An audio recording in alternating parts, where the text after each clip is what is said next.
Você está lendo o Manual da Acreditação de 2026 e verificou que ele continua complicado, difícil de entender e você não quer perder tempo com isso e fazer uma boa auditoria? Chegou no canal certo.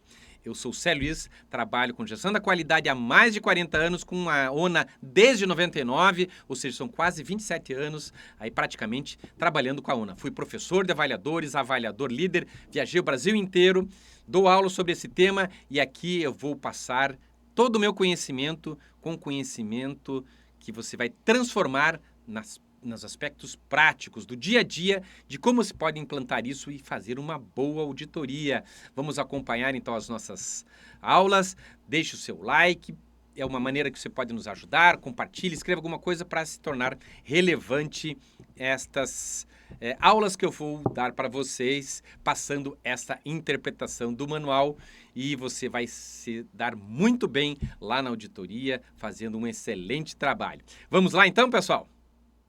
Então é isso aí, pessoal. Vamos começar a interpretação do manual. Eu já havia gravado em tempos passados aí a interpretação, comecei a fazer a interpretação do manual na versão antiga, então aqui eu vou melhorar para vocês e agora passando então a interpretar este manual, o que ele teve de novidades, o que ele teve de mudanças. Nós temos algumas questões de mudança, de jornada do paciente, bem interessante. Mas aqui então eu vou fazer essa interpretação, não no sentido de fazer uma comparação com o manual antigo, sempre que possível eu vou estar citando isso para vocês, mas aqui eu vou estar mostrando para vocês como é que funciona este novo manual. E de cara nós já começamos aí com a seção 1, a gestão organizacional. O que nós temos neste processo, neste manual, o que nós temos aqui de critério que o manual coloca. Então, lógico, aqui eu faço um resumo, né? Então, basicamente, o que o manual fala nessa seção gestão organizacional, ele fala justamente disso, que a liderança, né, é a parte central, né? É a central na transformação das organizações, né? Onde tudo acontece, onde dá direção, onde define esses rumos, os valores e a cultura da gestão da qualidade. Então, é importante que a gente entenda que a direção ela tem que estar voltada, realmente pensada nisso.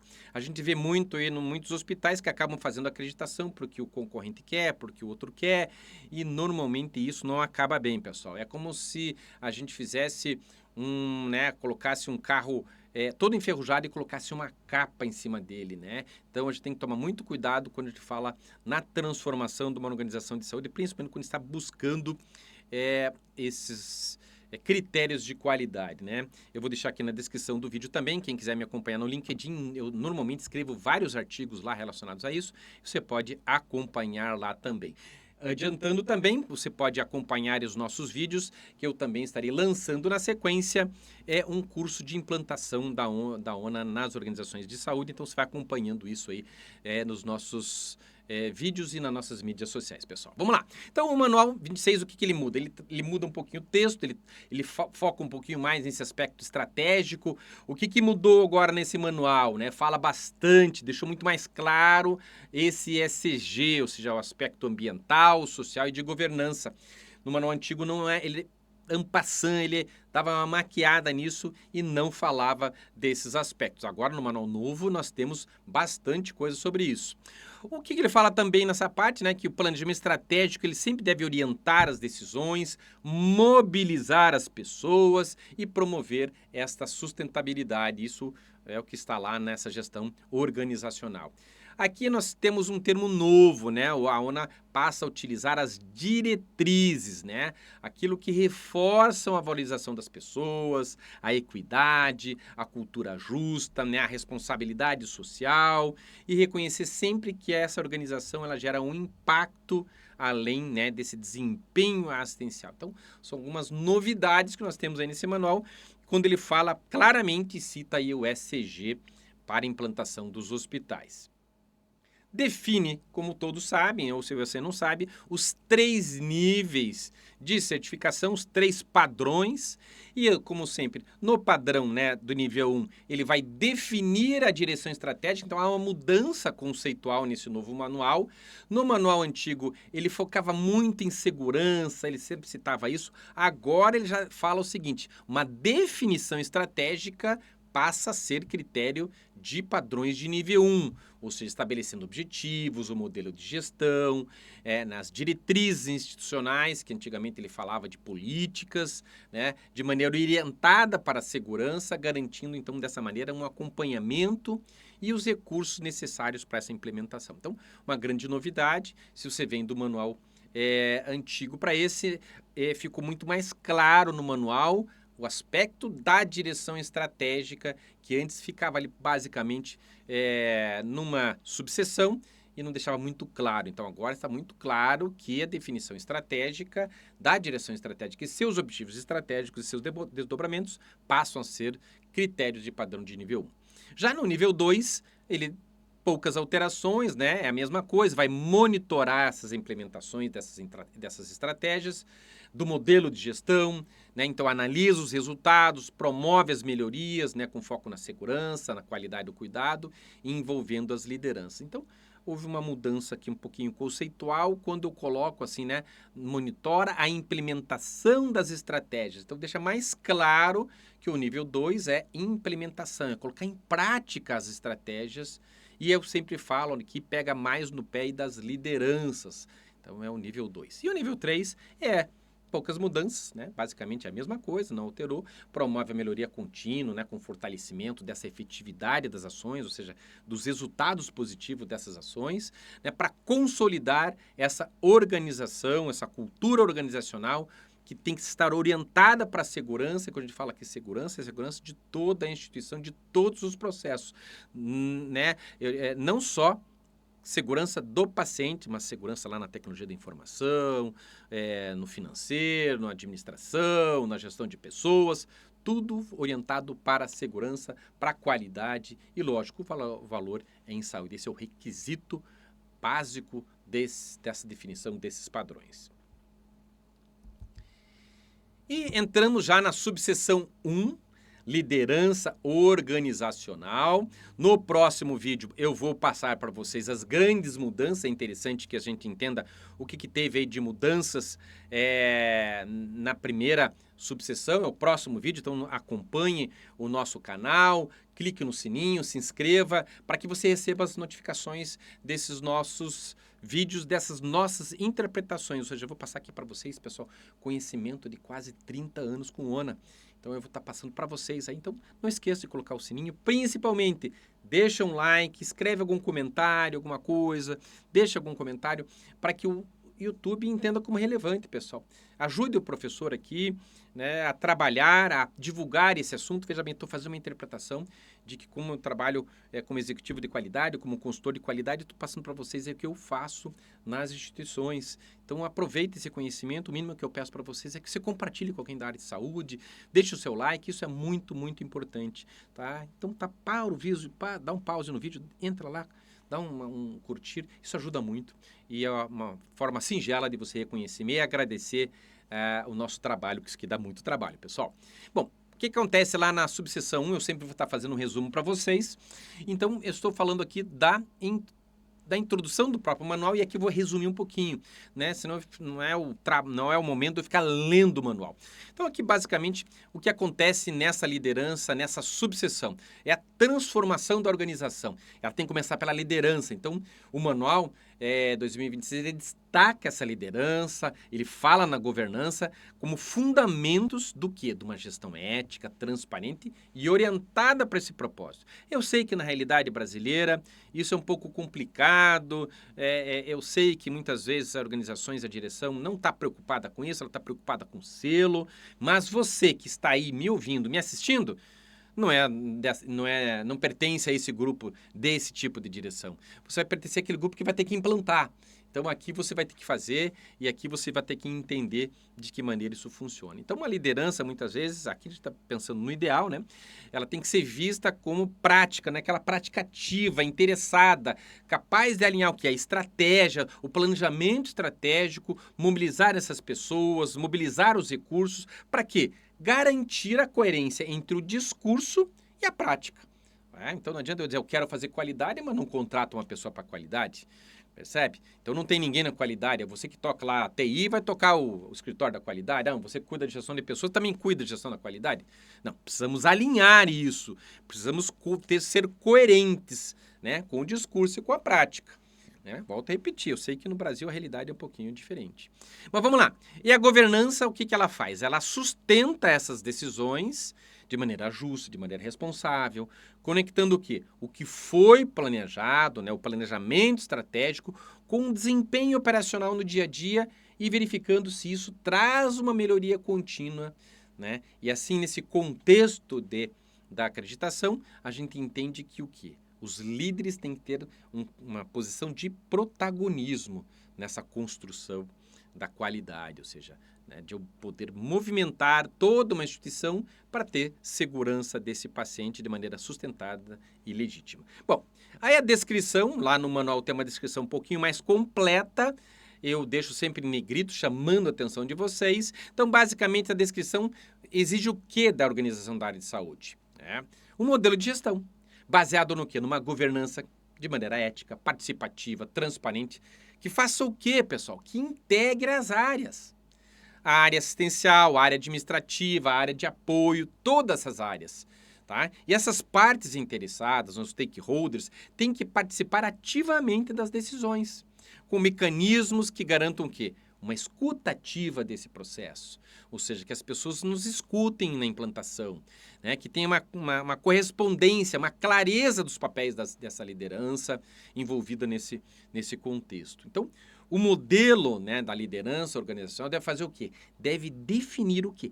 Critérios técnicos, éticos, operacionais, administrativos, para quê? Para orientar as decisões estratégicas, operacionais e clínicas, com foco no quê? Na segurança, na humanização, na equidade, ou seja, um tratamento igualitário para todo mundo, no cuidado centrado na pessoa e ao longo de toda a jornada do paciente. Então, se a gente for resumir, o que eu preciso nessa subseção da liderança é um modelo de gestão em que alie as partes interessadas, que os líderes executem um planejamento estratégico voltado às questões técnicas, administrativas, gerais do paciente, da administração, dos fornecedores, ou seja, de todos os envolvidos neste processo da acreditação. E vamos lá para o grupo de requisito. Aqui uma novidade no manual. Vocês estão percebendo que agora há um grupo de requisitos. E esses requisitos passam a ter uma numeração sequencial. Ou seja, nós temos aí uma mudança com esses grupos de requisitos que vão envolver diretamente o nível 1 e o nível 2 e o nível 3 dentro dessas situações. Então, aqui uma novidade. Nós temos aí, então, o primeiro requisito, que é o requisito 1.1.1.1. Eu não vou repetir isso para vocês nos próximos vídeos, mas ele vai ter essa sequência. Então, o que ele fala lá? Analisar o contexto da organização. Que palavra bacana. Célio, como é que eu analiso isso? E ele passa algumas orientações. Ó. Exige análise ampla, tá? Análise ampla. E se você ler lá na descrição de maneira mais completa, né? Se você pegar aqui, eu vou até abrir aqui na descrição do manual, vou até pegar para você, porque vale a pena para vocês aqui analisarem. Se eu pegar lá na descrição do manual, vou deixar aqui abertinho, vou procurar aqui o nosso manual, e se eu pegar lá justamente o requisito, ele vai falar mais completo, né? Se for analisar, ele vai colocar aqui. A organização deve analisar sistematicamente o seu contexto interno e externo para garantir a adequada gestão estratégica, operacional e assistencial. Quem lê isso, está acostumado, está achando que isso aqui é SWOT. Beleza, é SWOT por enquanto. A análise, vamos lá. A análise do contexto deve incluir a identificação de riscos emergentes, ampliando a capacidade de antecipação e resposta da organização diante da volatilidade e das rápidas transformações do cenário atual. E aqui que tem uma pegadinha, pessoal.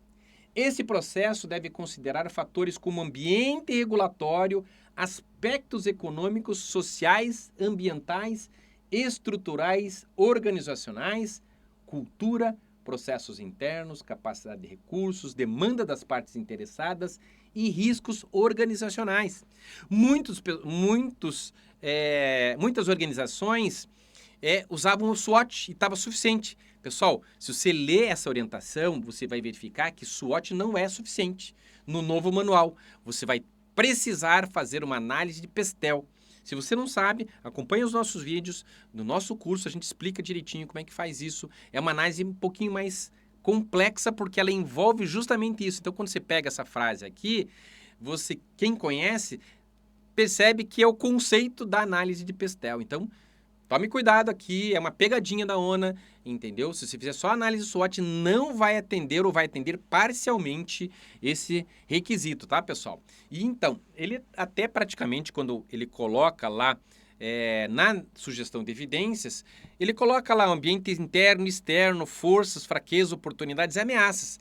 Ele coloca como sugestão de evidência o SWOT.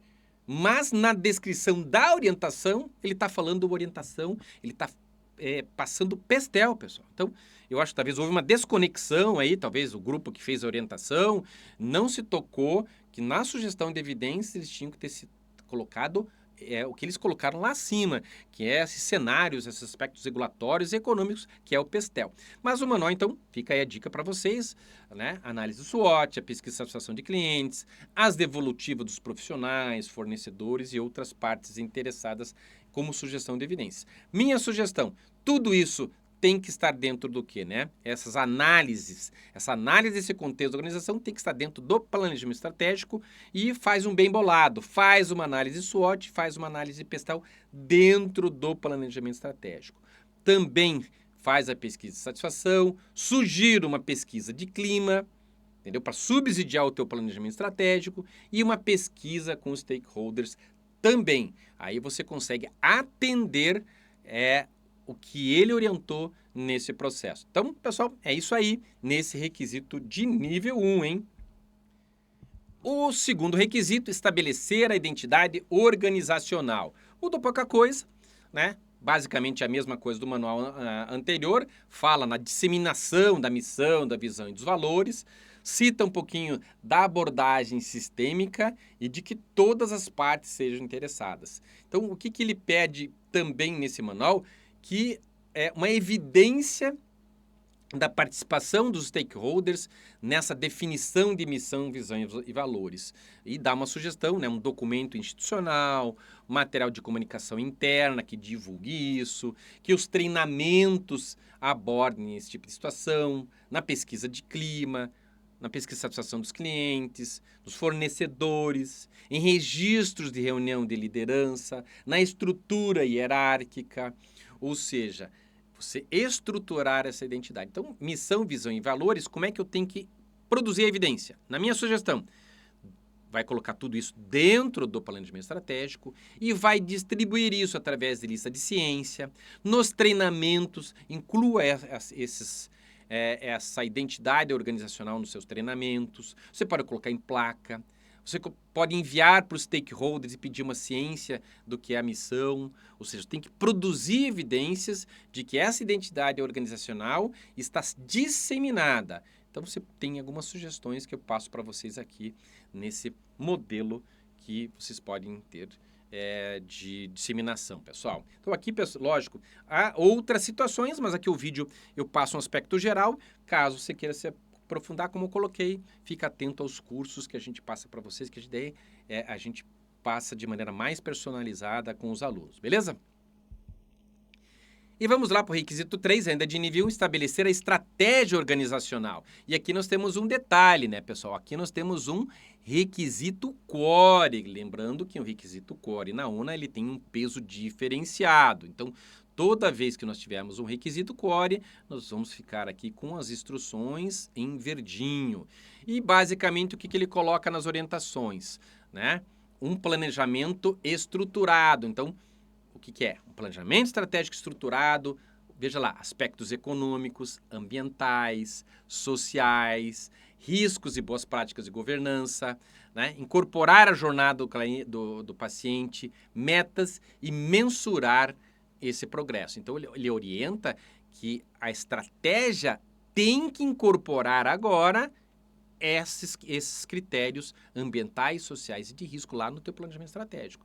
Então, eu estou com meus clientes de consultoria, eu faço consultoria também. O que a gente já está revendo o planejamento estratégico agora, do início do ano. Por quê? Porque nós precisamos incluir textos que abordem estas questões da estratégia, envolvendo aí questões ambientais e sociais, por exemplo, que não era tão claro no manual antigo.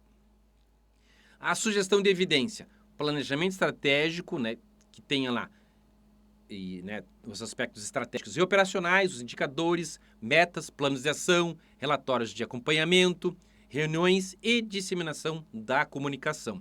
Minha sugestão é que isso envolva todos os níveis. Então, envolva todos os níveis na disseminação dessa estratégia para que todos tomem conhecimento. É lógico, tem partes que determinadas áreas não precisam saber. Então, você vai selecionando lá no planejamento estratégico o que você vai tornar público, o que pode ser um pouquinho mais reservado, mas todos os níveis têm que entender quais são as estratégias que a instituição vai adotar. E agora vamos para o nível 2, os requisitos de nível 2. Vamos lá. Percebe que agora os níveis estão atrelados ao grupo de requisito, então ficou um pouquinho mais tranquilo, né, separar essas situações. Então vamos lá. Desdobrar a estratégia organizacional. O que ele orienta? A estratégia é o que fazer, com os planos táticos, como fazer e os processos estruturados e integrados em todos os níveis.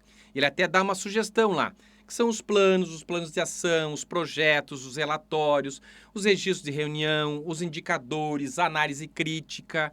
Tudo isso é a maneira com que você vai desdobrar a estratégia organizacional, ou seja, as metas estratégicas. E qual que é a minha sugestão? Que você sempre correlacione com o planejamento estratégico. Percebe? Espera um pouquinho, eu estou fazendo agora um plano de ação tal. Coloca um subtítulo lá, escuta esse plano de ação, eu estou contribuindo para qual objetivo estratégico? Percebe? Eu estou fazendo uma reunião agora com a minha equipe. Qual que é o tema-chave dessa reunião? Coloca um subtítulo. Qual que é o objetivo estratégico que eu estou atendendo? Percebe? Bom, eu estou fazendo um treinamento, a mesma coisa. Coloca um treinamento, vai atrelando tudo. Pô, eu estou treinando isso porque eu tenho um objetivo estratégico X. Estou fazendo essa reunião porque tem... Então, você coloca o tema da reunião e já coloca um subtítulo também. Qual que é o objetivo estratégico? No indicador é a mesma coisa. Então, você vai sempre correlacionando. E daí você vai desdobrando. E no dia que o auditor for perguntar para você, você tem uma série de evidências que vai demonstrar como que você demonstrou. Então, no treinamento, na análise crítica do indicador, né, numa reunião, percebe? Em relatórios. Então, N situações que você pode atrelar essas informações. Ainda no nível 2, agora nós temos um requisito, lembra? No requisito core, tudo verdinho, apresentar sistemática de acompanhamento da estratégia. Pessoal, é desnecessário isso pela ONU, porque ele podia ter englobado no anterior. Podia ter resumido isso, porque faz parte da mesma coisa. Então, ele coloca lá, monitorar e avaliar a estratégia organizacional. Pessoal, é da mesma coisa, né? Ou seja, planos, relatório, registro de reunião, indicadores, dashboards, né? Tanto é que a própria sugestão de evidência da ONU é praticamente a mesma coisa. Lógico, quando eu falo em monitorar e avaliar a estratégia organizacional, quando eu estou falando em monitorar, eu estou tentando acompanhar. Então, imagine que eu coloquei uma meta de crescimento de 10% no final de um ano, no final de 365 dias. Então, eu não posso verificar só no final do ano que eu não atingi essa meta. Então, se eu tenho uma meta de 10% no primeiro trimestre, ou primeiro bimestre, eu tenho que analisar se eu estou conseguindo atingir essa meta. Se eu vou conseguir atingir essa meta. Então, é aí que a ONA está colocando o monitorar, entendeu? E avaliar o que é? Monitorar, e quando ela fala em avaliar, é análise crítica. Se estou atingindo, se vou atingir, se eu não atingir, por que eu não atingi? É isso que ele está falando em relação a avaliar. De novo, né, correlaciona com o planejamento estratégico, é a mesma situação de lá, e principalmente nessas divulgações dessa estratégia, use tecnologia, use, por exemplo, lá a tecnologia, o WhatsApp, para disseminar e acompanhar essas estratégias, pessoal. E chegamos ao final da análise de hoje, no nível 3. E está lá, demonstrar as melhorias alcançadas com a estratégia organizacional implementada e efetividade das ações decorrentes, assegurando a retroalimentação dos ciclos de melhoria. Isso que está lá no requisito, e nas orientações eu fiz um resumo para vocês. Então, como é que eu vou chegar nesse nível 3 em relação ao planejamento estratégico? Eu vou chegar no nível 3 no planejamento estratégico demonstrando o quê? Veja lá, demonstrando resultados efetivos, mensuráveis, sustentáveis, né, alinhados com esse objetivo estratégico, com a qualidade assistencial, com a segurança do paciente, de maneira sustentável pela organização, de maneira financeira, com desempenho ambiental. Opa, incluiu agora desempenho ambiental, pessoal, no manual novo. Pessoal, então tem que tomar atento aí, porque o manual antigo não era claro em relação ao desempenho ambiental, em relação à satisfação das partes interessadas. Para quê? Que eu consiga de maneira periódica, né, através de indicadores, através de relatórios, indicadores, demonstrar que a cultura organizacional está produzindo melhorias e que, lógico, está envolvendo essa jornada do paciente. Então, como é que eu vou evidenciar isso? Com os relatórios consolidados, com essas tendências, com comparativos, com evidências de melhorias assistenciais, organizacionais, financeiras, indicadores de efetividade, ou seja, é o histórico ao longo de diversos anos que o hospital está melhorando, que os planejamentos estratégicos sempre estão em melhoria. Não significa que eu tenho que atingir sempre 100% dos objetivos estratégicos, né? Mas eu tenho que acertar pelo menos a maioria e corrigindo os demais e tendo esses ciclos de melhoria. E o que eu coloco para vocês? Incluir lá na análise crítica, lá nos seus objetivos estratégicos, na classificação deles, incluir mais uma categoria de análise, assistenciais, organizacionais e financeiros, tá? Para que você consiga evidenciar através de ciclos o que nós temos aí de crescimento e de melhoria contínua nesse processo. Beleza, pessoal? Então, nós chegamos aí ao final desse bloco. Fique atento, lembra de você curtir, se chegou até aqui, lembra de curtir, compartilhar, escreva qualquer coisa, agradeça, compartilhe com alguém, indique para alguém, faça suas perguntas, estarei, né, à disposição de vocês e vai acompanhando aí os próximos vídeos que nós vamos começar agora esse ano fazendo essa interpretação do manual e te ajudando a vencer tudo isso. Valeu, pessoal! Lembra de curtir, hein? Até a próxima!